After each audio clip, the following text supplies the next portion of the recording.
একজন private tutor, সেই private tutor আস্তে আস্তে এমন কি করে ফেললেন যে যার জন্য তার এত টাকা, এত সোনা।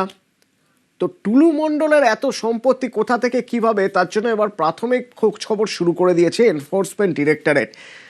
কি খোঁজ খবর করছে, কোথা থেকে খোঁজ খবর করছে, সরাসরি অনুপ আছে আমার সঙ্গে। আমি একবার অনুপের সঙ্গে কথা বলবো। অনুপ, টুলু মণ্ডলের আত্মীয় অর্থাৎ মিনার, সেই মিনারের বাড়ি থেকে যখন এত টাকা, এত সোনা উদ্ধার হলো, স্বাভাবিকভাবেই মনে করা হচ্ছিল যে তাহলে এই টাকা সোনা কার। এই টাকা সোনা যখন টুলুর বলে মনে করা হচ্ছে এবং টুলুর বিপুল সম্পত্তির কথা জানা যাচ্ছে, তাহলে খুব স্বাভাবিকভাবে এবার এই সম্পত্তি এলো কোথা থেকে, কিভাবে হলো, তা জানতে চাইবে ইডি। তো ইডির প্রক্রিয়া কি, কিভাবে এগোতে চাইছে ইডি?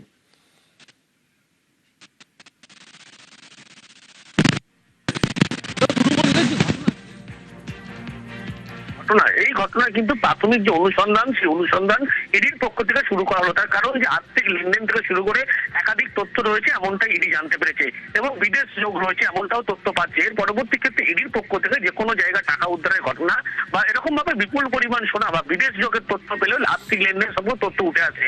সেই কারণে ইডির পক্ষ থেকে ইতিমধ্যে যে প্রাথমিক অনুসন্ধান, সেই অনুসন্ধান কিন্তু শুরু করা হলো। প্রয়োজনে বলা হচ্ছে যে ইসিআর পর্যন্ত করা হবে, কিন্তু তার আগে বলা হচ্ছে জেলা পুলিশ, বীরভূম জেলার পুলিশের সঙ্গে ইডির পক্ষ থেকে কথা বলা হবে।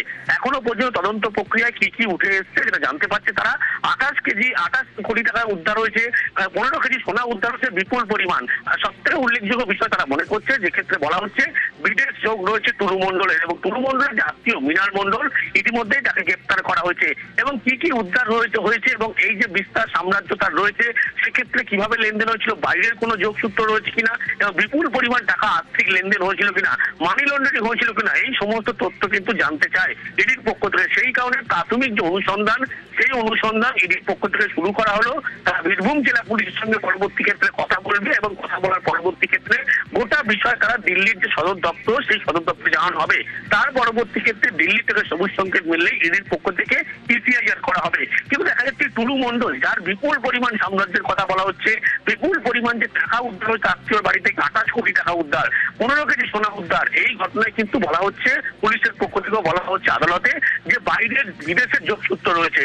আর এখান থেকে ইডি মনে করছে তাহলে হাওয়ালা বা অন্য কোনো ঘটনাও এর পিছনে থাকতে পারে, যে আর্থিক লেনদেন হয়েছিল। সেই কারণে কিন্তু মানি লন্ডারিং কেস থাকতে পারে। এই জন্য ইডির পক্ষ থেকে প্রাথমিক যে অনুসন্ধান, সেই অনুসন্ধান ইতিমধ্যেই শুরু করা হয়েছে। বীরভূম জেলা পুলিশের পক্ষ সঙ্গে কিন্তু ইতিমধ্যেই ইডির আধিকারিক তারা কথাও বলবেন, এমনটা জানতে পারা যাচ্ছে। পরবর্তী ক্ষেত্রে দিল্লি সদর দপ্তর, সেখানে গোটা বিষয় জানানো হবে। এখনো পর্যন্ত এই টুলু মণ্ডলের ঘটনায় বীরভূমের কি কি উদ্ধার হয়েছে এবং এখনো পর্যন্ত কি কি পাওয়া গিয়েছে, কত টাকা পাওয়া গিয়েছে, সোনা পাওয়া গিয়েছে বা বিদেশ যোগ রয়েছে, তার পরবর্তী ক্ষেত্রে দিল্লির যে সবুজ সংকেত, সেই সংকেত আসার পরেই কিন্তু ইসিআর করা হতে পারে, এমনটাই ইডি সূত্রে খবর।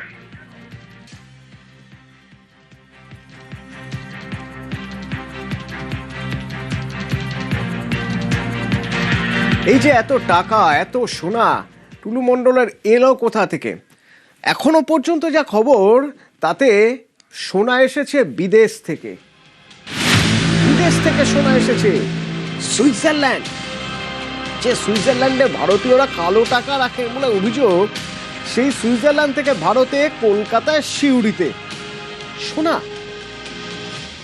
টুলুর বাজেয়াপ্ত সোনা সুইজারল্যান্ড থেকে এসেছে। এরকম কেন মনে করছি না, আমরা মনে করছি না। আদালতে সরকারি আইনজীবী বিভাস চট্টোপাধ্যায় দাবি করছেন যে সোনা বাজেয়াপ্ত করা হয়েছে তা এসেছে সুইজারল্যান্ড থেকে। মোহাম্মদ মিনার ভদ্রলোককে আজকে অ্যারেস্ট করে ওনার প্রোডাকশন হলো ফার্স্ট টাইম। তা আমরা পিসিপিআর চেয়েছিলাম, 8 দিনের পিসিপিআর কোর্ট অ্যালাউ করলো। যে গোল্ডগুলো পাওয়া গেছে তাদের মধ্যে বেশিরভাগই দুবাই বা বিভিন্ন জায়গা থেকে কেনা, এবং সুইজারল্যান্ড এবং দুবাই। এছাড়া গোল্ডগুলোর মধ্যে ব্ল্যাক কিছু টেপ লাগানো, অ্যাডেসিভ টেপ লাগানো, যার ফলে এদের অ্যাকচুয়াল ডিটেকশন করা খুব মুশকিল। তো ইনভেস্টিগেটিং এজেন্সি এই জায়গাটাও দেখবে যে এটা আদৌ স্মাগলিংয়ের কিনা, ওই অ্যাঙ্গেলটাও দেখবে। তো গভর্নমেন্ট এক্সচেকার মানি দীর্ঘদিন ধরে ফাঁকি দিয়ে এইভাবে ওয়েলথ অ্যাকুমুলেট করা হয়েছে, সাধারণ মানুষের টাকা। তো এই পুরো ব্যাংক যা ক্যাশ যা আছে, অ্যাজ পার ল যা হওয়ার হবে।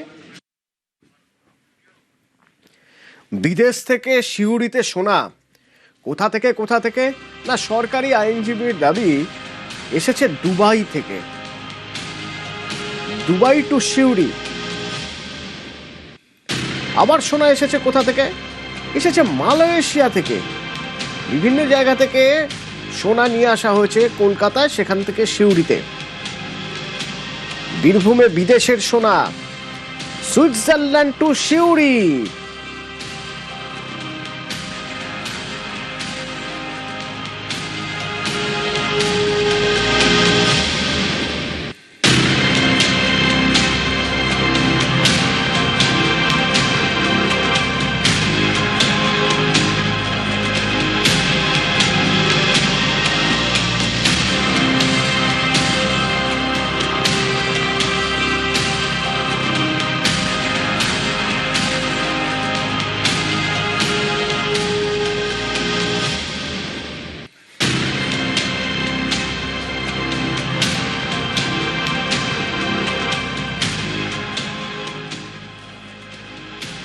এই যে এত সোনা, এই সোনা আসছে কিভাবে?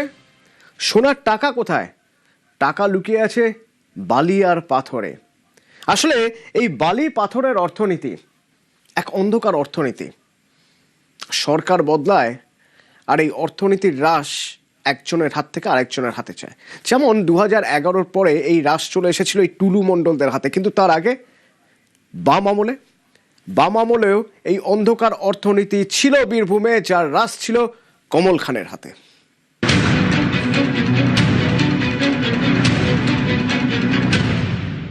দেশের উন্নতির রথ ছোটে অর্থনীতির চাকায়। অন্ধকার জগতেও অর্থনীতি আছে, অন্ধকারের অর্থনীতি। সেখানেও বিপুল টাকার কারবার, কোটি কোটি টাকা বিনিয়োগ, কোটি কোটি টাকার সম্পত্তি, কিন্তু গোটাটাই বেআইনি এবং বেনিয়মে। অনেকে বলেন পশ্চিমবঙ্গের এমন একটি জেলা আছে যার নিজস্ব অর্থনীতি আছে, অন্ধকারের অর্থনীতি, পাথর, বালি, কয়লার অর্থনীতি। জেলার নাম বীরভূম, লালমাটির জেলা, ছোটনাগপুর মালভূমি।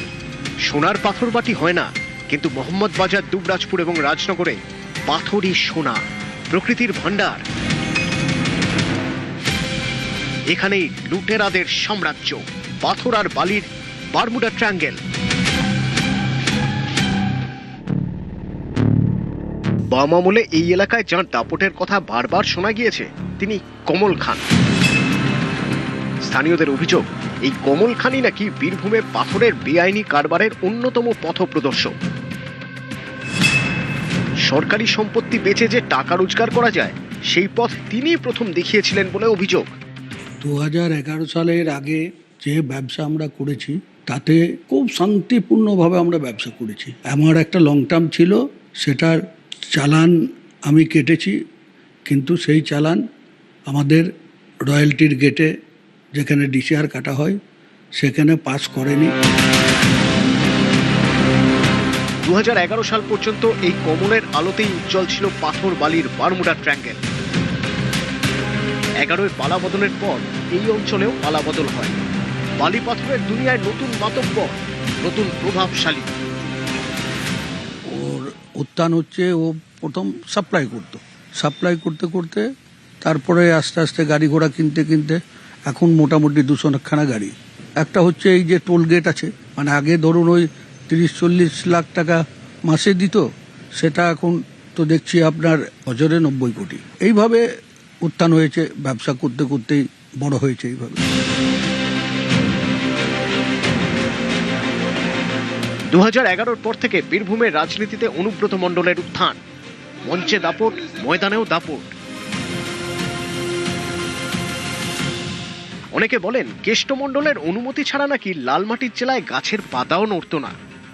সবুজের বাংলায় বদলে যায় বালি পাথরের মেশিনারির রঙও।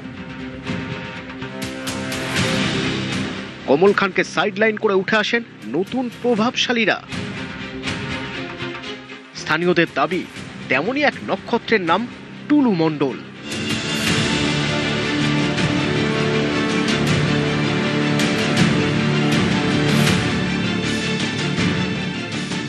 বাড়িতে পড়ানো থেকে বালি মাফিয়া, পাথর সম্রাট।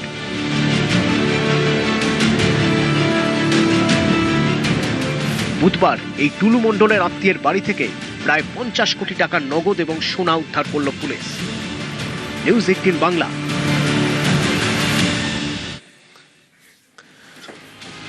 এত দুর্নীতি, এত জায়গায় দুর্নীতি, অনেকে বলছেন টুলু মণ্ডলকে তো দুর্নীতিশ্রী দিয়ে দেওয়া উচিত। পথশ্রী প্রকল্প সেটাও টুলু মণ্ডলের হাতে গিয়েছিল, কারণ টুলু মণ্ডলের ওই যে ব্যবসা কি না, মণ্ডল স্টোন প্রোডাক্টস। তো সেই মণ্ডল স্টোন প্রোডাক্টস তারা এবার বীরভূমে একচেটিয়া ব্যবসা করতো, ঠিকাদারি ব্যবসা। মোহাম্মদ বাজারের নলহাটির জাতীয় সড়কের ধারে সাম্রাজ্য ছিল টুলুর। একাধিক রাস্তা তৈরির বরাত পেয়েছিল, কিন্তু সে রাস্তা কেমন রাস্তা? যারা সেই রাস্তা দিয়ে যাওয়া আসা করেন তারা বলেন এ রাস্তার নামেই রাস্তা।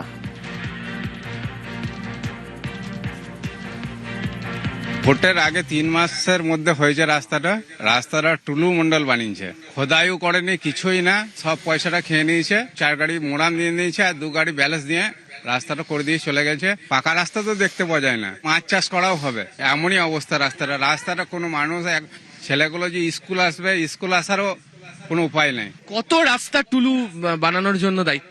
আমি স্যার শুনেছিলাম যে 72টা টেন্ডার পেয়েছে, তার মধ্যে ছাই দিয়েছে না সিমেন্ট দিয়েছে বুঝতে পারিনি। এই রাস্তা চলার মতো নয়, মানে রাত্রেবেলায় যদি কেউ আসে ও উবুর হয়ে চিত হয়ে পড়ে যাবে। দাঁত বেরিয়ে গিয়েছে, তো সব পাথর বেরিয়ে গিয়েছে। 3 মাস হয়েছে, এখন রাস্তা ফিটিং হয়নি, সাইড দিকে তো এখনো মাটি লাগায়নি। কে বানিয়েছে রাস্তাটা জানেন? টুলু মণ্ডল বানিয়েছে। শুধুমাত্র বালি পাথরের ব্যবসা নয়, টুলু মণ্ডল তার প্রভাব প্রতিপত্তিকে কাজে লাগিয়ে বীরভূমের প্রায় 72টি রাস্তার টেন্ডার পেয়েছিলেন, এমনটাই স্থানীয় সূত্রে দাবি। এবং যে রাস্তা তিনি তৈরি করেছিলেন সেই রাস্তার হাল এতটাই বেহাল যে গত 3 মাসের মধ্যে তা প্রায় কঙ্কালসার হয়ে গিয়েছে। এবং গ্রামের মানুষজন বলছেন, এই যেমন বোর্ডে লেখা, নির্মাণকারী সংস্থার নাম মণ্ডল স্টোন প্রোডাক্ট প্রাইভেট লিমিটেড, যা আসলে টুলু মণ্ডলেরই সংস্থা। তার তৈরি করা এই রাস্তাতে অত্যন্ত খারাপ মানের সামগ্রী ব্যবহার করা হয়েছিল, তার জেরেই রাস্তার এই হাল হয়ে গিয়েছে। এবং গ্রামীণ এই রাস্তাগুলিতে ছোট গাড়ি, টোটো নিয়ে ঢোকার ক্ষেত্রে অসুবিধা তৈরি হচ্ছে, এমনকি রাত বাড়লে দুর্ঘটনাও ঘটার সম্ভাবনা কেউ এড়িয়ে যাচ্ছেন না। ফলে তিনি তার প্রভাব প্রতিপত্তিকে কাজে লাগিয়ে ব্যবসাতে যেভাবে তিনি তার শ্রীবৃদ্ধি ঘটিয়েছিলেন, তাতে তিনি এই রাস্তাগুলো বানাতে শুরু করেন এবং তার হাল এতটাই বেহাল হয়ে পড়েছে।